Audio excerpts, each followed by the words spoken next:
Good evening, everyone. Good evening, good evening.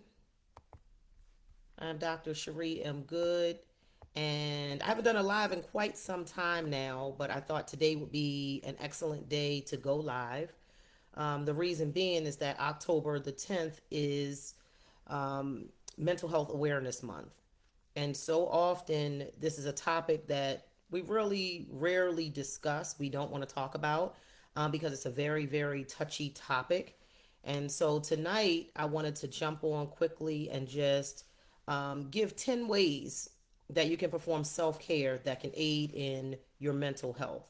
So, again, October 10th is Mental Health Awareness Day.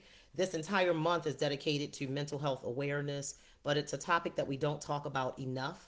And so tonight I wanted to be the one to at least bring alive. I'm sure you've seen a lot of people posting today about mental health awareness, being the day and everything like that. However, I thought that it would be really, really good to talk about self care and talk about ways that we can actually help ourselves and prevent a mental breakdown. So, self care is major. Anyone who knows me, I talk about self care. They call me the recharge strategist. And so, today I wanted to just bring you 10 ways to perform self care that will help your mental state, will help aid in your mental health. Hey, D. Bowden, how are you? Long time no see, sis. Missing you. Today is a very, very important topic to me. I know many of you know I really haven't done a live since the passing of my youngest son Jordan on August 22nd of last year. I haven't done a live really. I don't think since then. Or if I have, it's been just very far and few apart. But tonight, I wanted to talk specifically about mental health awareness, and everyone who knows me knows that that was something that was supposed to take me out. There are many people who really can't recover or get past the loss of someone so near and dear, especially someone like a child, like in the loss that I have. And I hear all the time, you're so strong, you're so strong.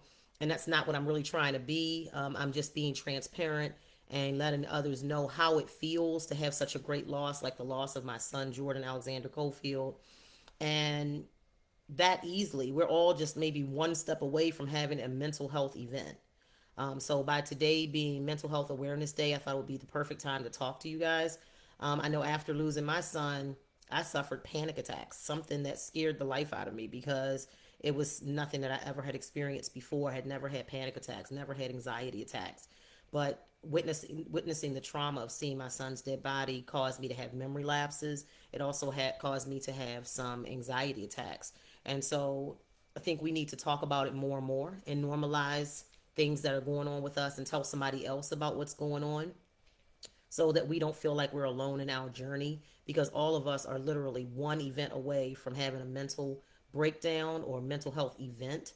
I'm sure each and every one of us knows at least one person who is either a friend or a family member who either suffers from mental illness, or they're on medication to prevent them from having a breakdown. Hi, Tiffany Barnes. How are you? Yes, you said you lost your dad. Yes, all of us are one event away from that, whether it's the loss of a loved one, whether it's just stress in general. We all are literally one step away from having a mental health breakdown or mental health event. So I'm going to jump right in. So I value your time. I want to make sure I get these 10 in quickly. So, number one, we're talking about 10 ways to perform self care to aid in your mental health. The first one is just breathe. So, oftentimes when we go through things, the first thing we do is we hold our breath. And it's not even something that we intend on doing, but we actually just hold our breath. If you get scared, you hold your breath. If you are anxious, you hold your breath.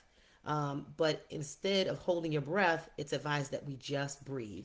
So taking in deep breaths in through your nose, exhaling out of your mouth is going to help you to relax. It's going to calm you. It's going to help you to regain your focus because you're allowing more oxygen to get to your brain. Number two, exercise. So, what does exercise do? It releases those feel good hormones in us, those endorphins that's going to make us feel better. So, if we're suffering from a mental health event, maybe we're having depression, maybe we're having anxiety, we can combat that. Thank you so much, Dee Bolden, for being my scribe. She put just breathe. That's number one. Number two is exercise. It releases those feel good hormones. It combats the depression, the anxiety, any kind of mental health event that you may be having or mental breakdown that you may be having. Number three, get outside more. What does it do when you get outside? Number one is going to help to calm you. Why? Because you have the greenery, you have the fresh air, which is going to help you to breathe better. It's going to help to calm you, help you help you to refocus. The greenery is going to help to calm you. And then also, if you're outside, typically you're walking or you're doing some form of exercise, which is going to help you to release those feel good hormones, which number two was the exercise. So, number three, get outside more. Number one, just breathe. Number two, exercise. Number three, get outside more. Number four, aromatherapy. So you're in control of what you smell, right? For the most part, unless we ride through a area that doesn't smell good or something like that, we're in control of what we smell, from the perfumes that we may put on or colognes that we may put on our body, to the candles scents or the plug-ins that we may plug into our home, or what we clean our homes with, or what fabric softener we use. So aromatherapy can come in many forms, but aromatherapy can ignite your senses. It can help to remind you of pleasant times and pleasant events. Or it can help to calm you because now you have scents like lavender you can put in your clothes, your laundry detergent, your fabric softeners have lavender in it that can help to calm you. So infusing aromatherapy into your everyday living will help also with your mental state, and that's a form of self-care as well. Number five, socialize. Isolation is the worst thing you can do when you're going through depression, or you're feeling sad, or you're feeling down, or you just feel like maybe you're anxious. Getting around people, socializing, talking to someone, that's going to help to combat that. And that's that self-care that you can do. Call somebody on the phone even if you can't get your hands on them right away. Again, for those who are just jumping in, today is Mental Health Awareness Month. And so I'm just giving 10 ways to perform some self-care to aid in your mental health. So D. Bowden has been kind enough to type the ones that we already have in the feed. So if you missed any, again, one is just breathe, two is exercise, three is get outside more, four is aromatherapy, five is socialize. Don't isolate yourself, because if you're depressed, it's going to make you more depressed when you're being by yourself. Get around people. People typically will make you laugh, make you smile, make you forget your cares and your worries. Number six, ingest things that reduce anxiety and tension. So you have things like green tea. Green tea will help to calm you. You can do small pieces of dark chocolate that helps to calm you and reduce anxiety, reduce tension. You can do things like eat mangoes. Mangoes has a chemical in it called linalool, which helps to reduce anxiety and stress. So what you put in your body is also going to help to calm you, relax you. So find those foods that make you feel better. Chamomile tea, lavender tea, things like that can help. Also, essential oils is very good for if you're having a moment of anxiety, or you're feeling stressed, or you're feeling tense. You can easily take the essential oils and just put them on the back of your ear. You can rub them on your neck, you can rub them on your chest, even your on your wrist, and that will help you to reduce some of your anxiety. Number seven, proper rest and sleep. I talk a lot about sleep and self-care. And so, with proper rest, it's going to help you to make better decisions. It's going to help you to feel better. When you're tired, you're going to be all groggy. You're going to not make the best decisions. It's going to depress your mood when you're not feeling your best because you haven't slept. So, number seven is get proper rest and get your sleep. Try to get at least 8 to 9 hours of sleep every single night. Prepare for your sleep just like you prepare for your meetings and everything else that you may do. Prepare for your sleep. Set the mood to make sure that you get a restful night's sleep. All right, 8 to 9 hours of sleep every night is recommended. You can also do things to help aid in your sleep, like they have room sprays and pillow sprays now, like lavender, chamomile, that you can just spray on your pillows if you're someone who wakes up in the middle of the night. Making sure that you're sleeping in a cool, dark environment. Even those blackout curtains, cutting your TV off, cutting everything off, turning your cell phones down, doing things like that, having a dark, cool environment is going to aid in a better, restful night's sleep for you. And then that's going to, in effect, help your mental state, because you can't function if you're burned out and you're not getting proper rest. Number eight, do a brain dump through journaling. Thank you so much again to D. Bowden. Thank you everyone who's tuning in. We're talking about 10 ways to perform some self-care that's going to aid in your mental health, because today, October 10th, is Mental Health Awareness Day. The entire month is dedicated to mental health. However, today specifically is Mental Health Awareness Day. And so, being a healthcare professional, being the self-care guru and self-care master, and wellness guru, I wanted to make sure that I didn't miss today's opportunity to talk to everyone about mental health. We are all just one occurrence, one event, one trauma away from having a mental disorder or having a mental breakdown. So we have to do things that are preventive so that we can avoid having a large event. Again, we left off at number 8. Do a brain dump through journaling. So you can journal your happy times, your sad times, your mad times, whatever it is that you're going through, journal it. That the pressure that you use your pen to write your words on the paper actually has been noted to reduce some anxiety, reduce some tension, and calm you by writing down your thoughts, writing down what you're feeling. So, writing, journaling, it's a brain dump. Take whatever is in your mind that's bothering you, that's stressing you, that's causing you anxiety and tension. Write it down on paper, and then you're dumping it from out of your brain onto that paper. That's going to help you to feel more calm, more focused, more relaxed. Number 9, we're almost there. Number 9, thank you again, D. Bowden. Give your brain a workout by listening to music. So, music therapy is huge. What does music do to the brain? It triggers the pleasure centers in your brain. So when we turn on music, you ever notice, whether you know it or not, you start to tap your feet, you maybe start to rock, you may start to snap your fingers because music gives our brain a workout. Whenever we listen to music, it triggers those pleasure centers in our brain. It releases dopamine, which also helps us to feel happy. It lifts our mood, and it also helps to combat depression. So when you're feeling anxious, maybe put on some music. But remember that music has multiple effects. So when you choose the genre of music that you want to listen to, know what mood you're in. If you're feeling depressed, don't go put on another sad love song because that's going to depress your mood even more. However, if you're feeling down or depressed, put on some upbeat music, something that makes you want to rock, makes you want to move your body, therefore causing you to do what? The second thing that we talked about to boost your mood, exercise, which is going to then, in effect, release those feel good hormones. So it all plays together. So everything that we're talking about, these 10 ways to perform self care, to help your mental health, all of them, they kind of go intertwined. Light some candles, put on some a fragrance that you like. Maybe go and make some green tea to help reduce your anxiety. Make some chamomile tea, smell a lemon, do things that's going to help to reduce your anxiety, boost your mood. So, listening to music, again, it lifts your mood, it combats depression, and it also triggers your pleasure centers in your brain. Last but not least, cool your brain down by doing absolutely nothing. So on your calendar, at least weekly, schedule a do nothing time for yourself. It could be 10 minutes of doing nothing, it could be a day of doing nothing. Schedule time to cool down your brain. Just like a computer, if you let it run, you never shut it down. Number one, you don't get the updates, right? Number two, it's going to turn off whether you want it to or not because it's going to overheat.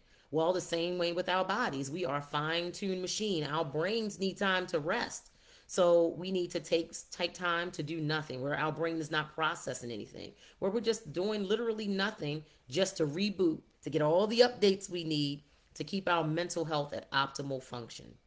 So again, October 10th is Mental Health Awareness Day. This entire month, in addition to being Breast Cancer Awareness Month, is also Mental Health Awareness Month. So again, all of us are literally just one occurrence, one day, one step away from a mental health occurrence. It can happen to anyone. I'm sure each and every one of us knows someone who they were fine one day and maybe one trauma or maybe one incident just took them over the edge. They were just too stressed out or they witnessed a trauma. Like I witnessed the trauma of having my son, seeing my son's dead body on the roadway from his motorcycle accident last year. And literally my memory like left me. And I spoke to my doctors about it. I'm like, what in the world is this? Like, I don't remember anything. I can't remember. And it's trauma. We're all just one step away from having something that mentally can change us. And that was the one thing that mentally changed me. Like, my memory is not as sharp as it used to be before, losing my youngest son, Jordan. And I can remember just planning his funeral with my twin sister, Dr. Cheryl Wood. And I can just remember just all of a sudden having heart palpitations and just breathing heavy. And then I felt like I wasn't in control, so it made it even worse, and it made it last even longer to the point where I started crying, which made it even worse. And it was all because of the trauma. And just because you may have a mental occurrence today or mental health occurrence or anxiety today, that does not make you crazy. That does not make it a long-term thing. Sometimes it's a short-lived occurrence where you may have anxiety and you may need to take something short term, or you just need to breathe and maybe implement the 10 things that we discussed today. But we need to normalize talking about mental health and mental health awareness. Too often people are saying, I'm not crazy. I don't want people to think I'm crazy. But we need to share what we're experiencing with other people. We need to share the ways that maybe we came out of anxiety or depression so that others know that it's not just them that's going through that. So I hope that these 10 self-care tips, I'm going to repeat them really quickly, but thank you again to Dee Bowden for scribing for me. It's in the feed. If you miss any of it, you can go back and see it again. But number one is just breathe. Number two, exercise. Number three, get outside more. Get that greenery, get that fresh air. Move your body. Number four, aromatherapy. Number five, socialize. Don't isolate yourself. Isolation is the worst thing you can do when you're going through anything, whether it's anxiety, whether it's depression, sadness, loneliness. All of those things can add up and lead to a mental health event. So we're trying to prevent it. So let's do these things when we start to notice little signs. I mean, literally my anxiety came on as I just start feeling pain in the middle of my chest. I knew I wasn't having a heart attack, and I started breathing heavier, and then I started crying because I felt like I was losing control. I was having an anxiety attack, something I had never ever experienced before. So it was very, very scary, very frightening. But trauma, things like losing a dear loved one, someone's very close to you, can trigger that. Some people may require medication if they can't get control of it. Others, you're able to control it by the things that we're discussing. Number six, ingest things that reduce your anxiety. The foods that you put in, like mangoes and drinking green tea and dark chocolate, those are things that you can do to help reduce your anxiety. Proper rest and sleep. A tired mind is not an effective mind. You need to regain your focus, so get enough rest. 8 to 9 hours of sleep every night is recommended. Number eight, do a brain dump. Journal out everything that you're thinking. If you're feeling down, if you're feeling sad, if you're feeling happy, if you're feeling stressed, put the tension and the anxiety down with the pen. The pressure of the pen can release some anxiety and stress. So journal, journal, journal.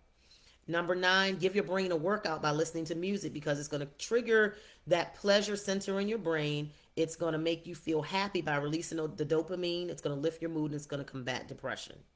And then number 10, cool your brain down by scheduling periods of doing absolutely nothing. How many of us can actually say that have had a day where we did absolutely nothing?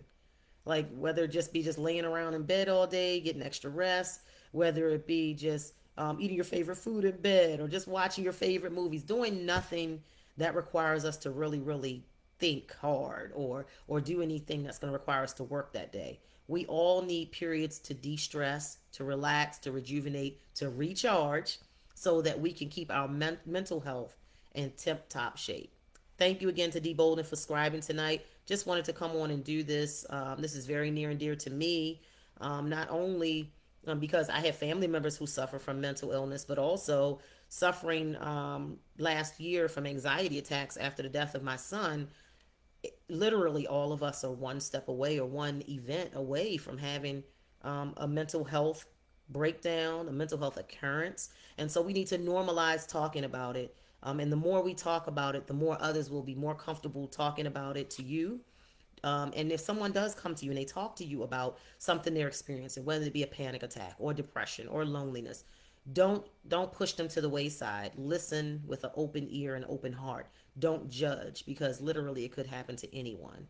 And so sometimes somebody just needs someone to talk to. Sometimes they just need somebody just to socialize with, somebody to just share company with. So just wanted to come on and do this quick live. I know I haven't been on live for quite some time, but this was really, really near and dear to me. Having family members who suffer from mental illness, bipolar, schizophrenia.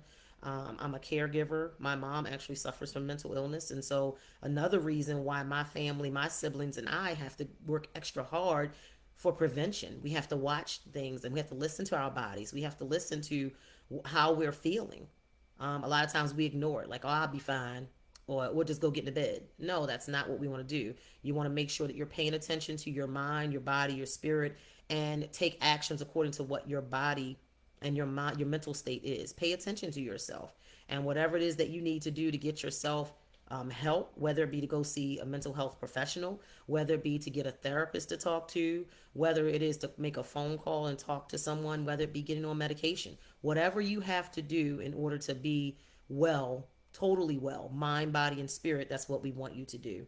There are too many people that are committing suicide because they feel hopeless. They feel like there's no one that they can turn to, no one understands. Let's make it a normal thing that we talk about mental health awareness. So please share this video out. I do not mind.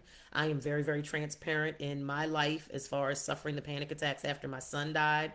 Um, and sometimes for no reason at all, just out of the blue, it can come out. And the first person I call was my sister. And I tell her, I'm like, girl, and she's like, okay, so what are you thinking about? And I'm like, you know what? A song came on that reminded me of Jordan, or somebody was talking about Jordan, or there was an event that I had to speak and I was going to be talking about Jordan. So I know that like my anxiety came totally around grief and loss, but all of us have had losses. So again, it could happen to any of us. So just wanted to take this time out. Thank you, Ayana. I'm glad that it was helpful. You are so welcome. Again, this month, from time to time, I will be posting about mental health awareness as well as breast cancer awareness. October is a month for both, and it's also a month about domestic violence awareness month. So there's a lot of things going on this month. So I wanted to just jump on and do a live, and I knew a live would be more impactful than me doing a post. And so I'm working on doing more lives because people need to see someone like myself who sometimes they think that, people think you have it all together, but there are times where people don't see you when you're really struggling to just make it through a day of grief and make it through a day where you've had an anxiety attack, or you've suffered a trauma and now it has impacted your life forever. And so if I have to be that walking billboard to normalize it, then that's what I'll do. So everyone, you have a great, great Sunday, and don't forget to share this out.